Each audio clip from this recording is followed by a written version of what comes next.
Firemen working to put out the blaze. AP photo. A major gas explosion hit Accra, Ghana's capital city, yesterday, leaving at least 3 people dead and around 35 injured. The explosion, captured on videos making the round on social media, was reportedly caused by a tanker at a Stadium gas station around 7:30 p.m. local time.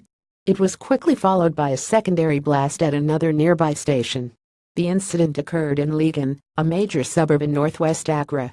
The town is very popular for its student population as it's home to the University of Ghana, the country's oldest and largest university.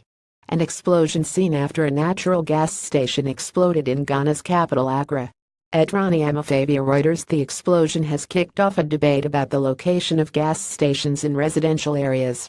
As with previous incidents, residents believe the location of the gas station worsened the damage of the explosion. A petition asking lawmakers to set up rules and regulations for safer filling stations away from businesses, schools and residential areas has been signed by more than 1,000 people within hours. The petition is asking for stations to be situated at least 50 meters away from residences and 100 meters from schools and hospitals. People run after a natural gas station explodes in Accra.